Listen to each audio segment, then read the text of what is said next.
السلام علیکم ورحمۃ اللہ وبرکاتہ۔ اعوذ باللہ من الشیطان الرجیم، بسم اللہ الرحمن الرحیم۔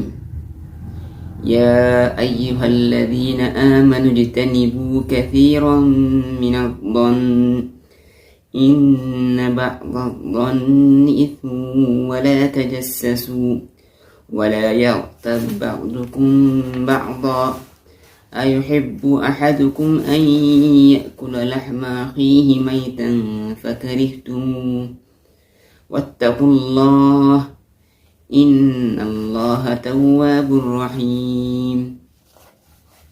ناظرین، سورہ حجرات کا سلسلہ چل رہا تھا۔ اس کے اوپر والے آیتوں میں اسلامی معاشرے کی اہم چیزیں بتائی جا رہی تھی۔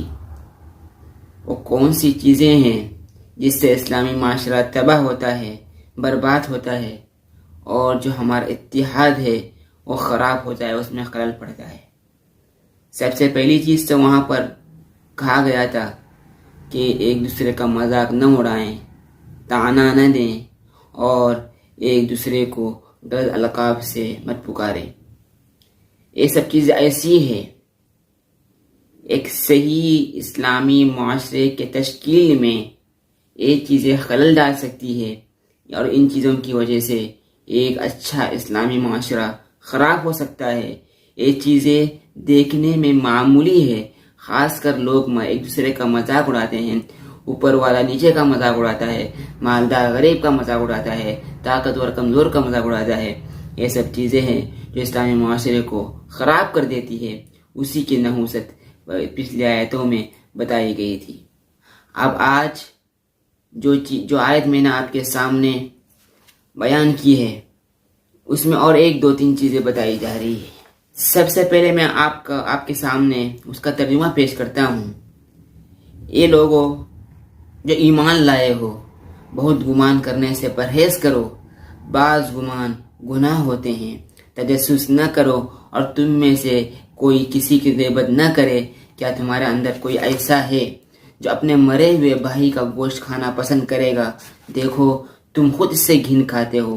اللہ سے ڈرو، اللہ توبہ قبول کرنے والا اور رحم کرنے والا ہے، رحیم ہے۔ یہاں پر جو گمان کا لفظ استعمال کیا گیا ہے، اجتنبوا کثیرا من الظن ان بعض الظن اثم ولا تجسسوا، یہاں پر بعض الظن کا استعمال کیا گیا ہے، یعنی اس سے صاف پتہ چلتا ہے کہ بعض گمان گناہ ہوتے ہیں۔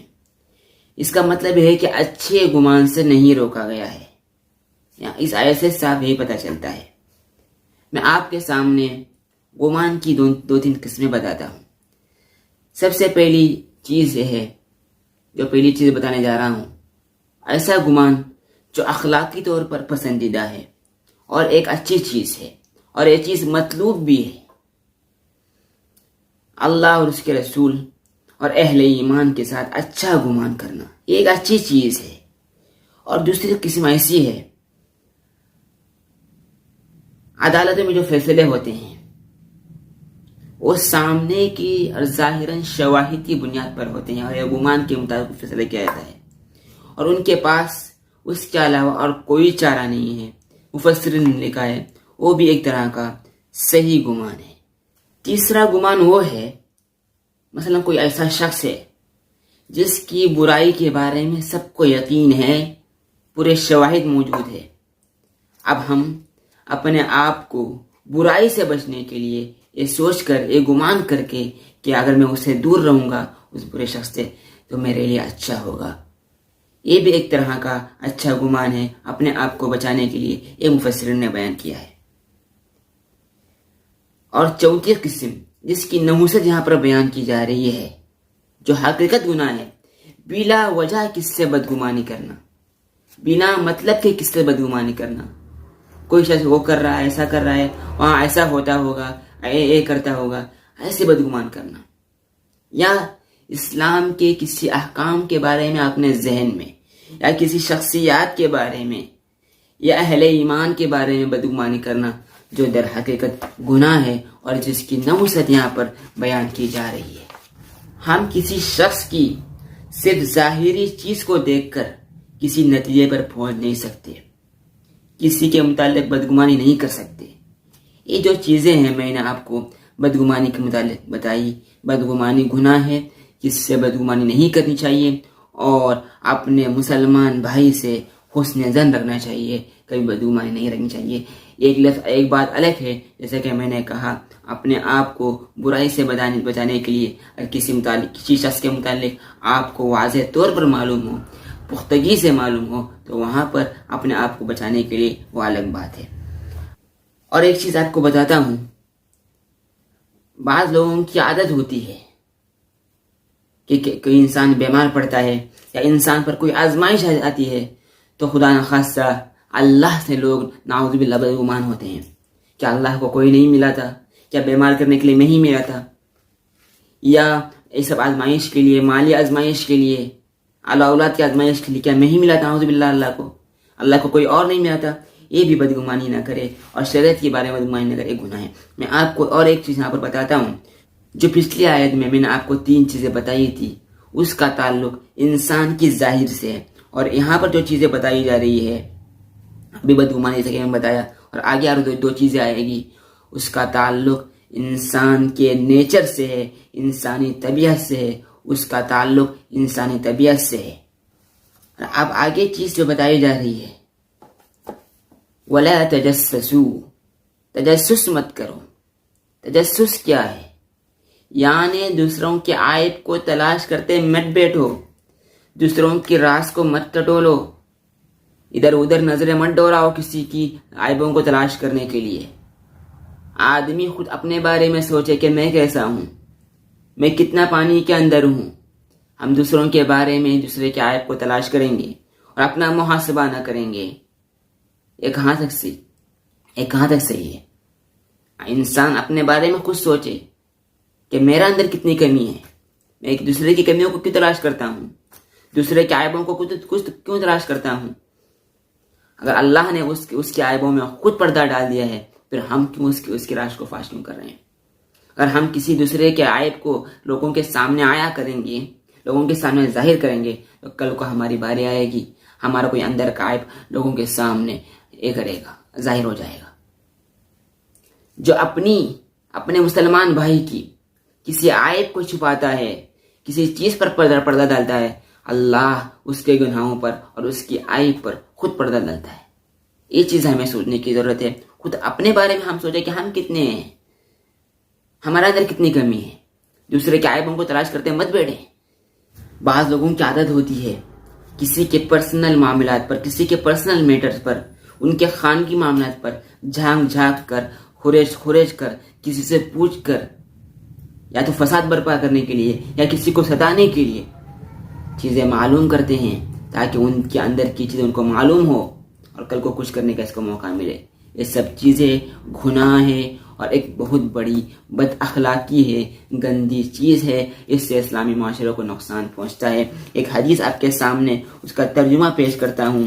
نبی کریم صلی اللہ علیہ وسلم نے خود بھی نے فرمایا تھا، اے لوگو جو زبان سے ایمان لے آئے ہو مگر ابھی تمہارے دلوں میں ایمان نہیں اترا ہے، مسلمانوں کے پوشیدہ حالات کے کھوج نہ لگایا کرو، کیونکہ جو شخص مسلمانوں کے عیوب کو ڈھونڈنے کی در پہ ہوگا، اللہ اس کے عیوب کے در پہ ہوگا۔ تو اللہ جس کے عیب کے در پہ ہو جائے تو اس کو رسوائی سے کون بچا سکتا ہے؟ حضرت سیدنا امیر معاویہ رضی اللہ عنہ فرماتے ہیں، تم لوگ اگر لوگوں کے مخفی حالات معلوم کرنے کے در پہ ہوگے تو ان کو بگاڑ دو گے، یا کم از کم بگاڑ کے قریب پہنچا دو گے۔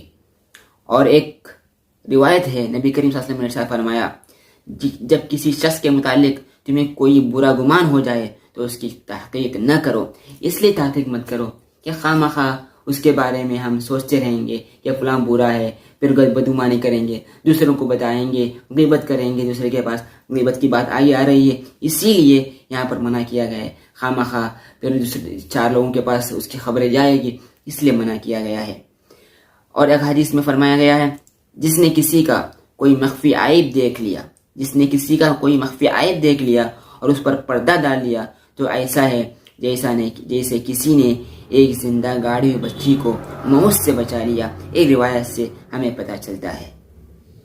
اور ایک بات میں آپ کو بتاتا ہوں، یہاں پر مفسرین نے ایک بات لکھی ہے، اسلامی حکومت کا ایک کام ہوتا ہے، نہی عن المنکر اس کا فریضہ ہے، مگر اس کا تقاضا نہیں ہے کہ وہ جاسوسی کا نظام قائم کرے۔ معاشرتی برائی ختم کرنے کے لیے جاسوسی نظام کارگر نہیں ہے، بلکہ لوگوں کے درمیان جا کر وعظ و تلقین کی جائے، عوام کی اجتماعی طور پر تربیت کی جائے اور ایک پاکیزہ معاشرہ ماحول پیدا کرنے کی کوشش ہے۔ اس سلسلے میں آپ کو ایک بات بتاتا ہوں۔ ایک مرتبہ حضرت عمر گشت کر رہے تھے تو کسی گھر سے کچھ آوازیں آتی ہے۔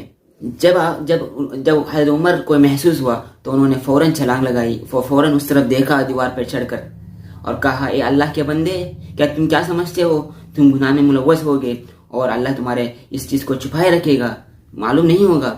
تو انہوں نے حضرت امیر المؤمنین کو فوراً روک کر کہا، یا امیر المؤمنین، میں نے تو ایک گناہ کیا ہے، تم نے 3 گناہ کیے۔ پہلی چیز، اللہ فرماتا ہے تجسس مت کرو، آپ نے تجسس کرنے کی کوشش کی۔ دوسری چیز، اللہ نے حکم دیا ہے کہ کسی کے پاس گھر میں جاؤ تو دروازے سے داخل ہو جاؤ، آپ نے اس کے خلاف عمل کیا۔ تیسری چیز، کسی کے گھر میں جاؤ تو اجازت لے کر جاؤ، آپ نے 3 گناہ کیے۔ حضرت عمر کو فوراً احساس ہو گیا تو حضرت عمر نے اس کو سزا نہیں دی، مگر اس کو شرمندگی محسوس ہوئی۔